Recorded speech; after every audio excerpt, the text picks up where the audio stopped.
Super power America बेबस है। महाशक्ति अमेरिका लाचार है। इतिहास के सबसे बुरे दौर से गुजर रहा है अमेरिका। एक वायरस ने अमेरिका को मजबूर कर दिया है। कोरोना के आगे पस्त हुआ दुनिया का सबसे ताकतवर मुल्क। अमेरिका में कोरोना वायरस बिछा रहा है लाशें।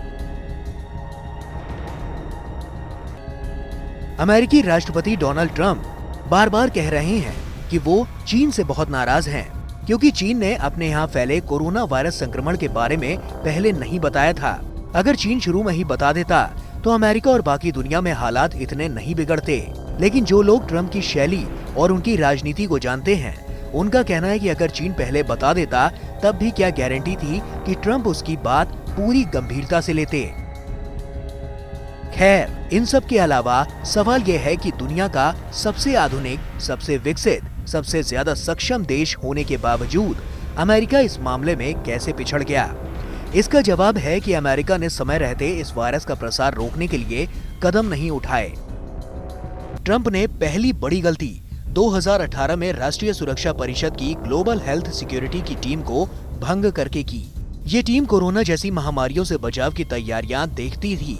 पिछले साल अमेरिकी खुफिया एजेंसियों ने चेतावनी दी थी कि फ्लू की अगली महामारी बड़ी तबाही ला सकता है, फिर भी इस संस्था को बहाल नहीं किया गया। अमेरिका की दूसरी गलती ये थी कि जब जनवरी में चीन के साथ साथ दूसरे देशों में वायरस फैलने की खबरें सामने आने लगी थी, तब भी ट्रंप प्रशासन ने स्थिति को गंभीरता से नहीं लिया। तब ट्रंप ने कहा था कि हालात पूरी तरह से काबू में हैं। सिंगापुर, हांगकांग और ताइवान जैसे देशों ने तो चीन में वायरस फैलते ही अपने यहाँ बड़े पैमाने पर एहतियाती कदम उठाने शुरू कर दिए थे, पर अमेरिका ने ऐसा कुछ नहीं किया। अमेरिका की तीसरी गलती ये कि लॉकडाउन लगाने में देरी की गई। जी हाँ, ये बात सच है कि वहाँ लोगों को हालात की गंभीरता का एहसास ही नहीं था। वे स्कूल, कॉलेज और दफ्तर जा रहे थे, समुद्र तटों पर वक्त बिता रहे थे, पार्टियां कर रहे थे और जमकर खरीदारी कर रहे थे। अमेरिकी सरकार ने तब जाकर मामले की गंभीरता को लिया, जब लंदन के इंपीरियल कॉलेज ने अपनी एक रिपोर्ट में चेतावनी दी कि अगर सरकारों ने कुछ ना किया तो ब्रिटेन में 5,10,000 और अमेरिका में 22 लाख लोग मारे जा सकते हैं। अगर अब जरूरी कदम उठा लिए जाएं, तब भी मौतों की संख्या आधी ही की जा सकती है। इसके बाद ट्रंप प्रशासन की नींद उड़ गई और उसने तत्परता दिखानी शुरू की। अमेरिका की चौथी गलती ये थी कि उसने चीन से आने जाने वालों पर पाबंदी देर से यानी 2 फरवरी से लगाई, और वो भी बहुत सीमित थी। 24 जनवरी को ही अमेरिका में वुहान से आए 2 लोगों में कोरोना वायरस के संक्रमण की पुष्टि हो गई थी। वायरस के संदिग्धों की बड़े पैमाने पर जांच न किया जाना अमेरिका की 5वीं बड़ी गलती थी।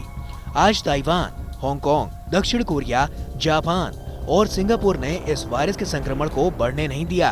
तो इसके 3 कारण हैं। शुरुआती मामले आते ही तुरंत प्रतिक्रिया जताना, ज्यादा से ज्यादा लोगों की जांच करना और लॉकडाउन या सोशल डिस्टेंसिंग को लागू करना।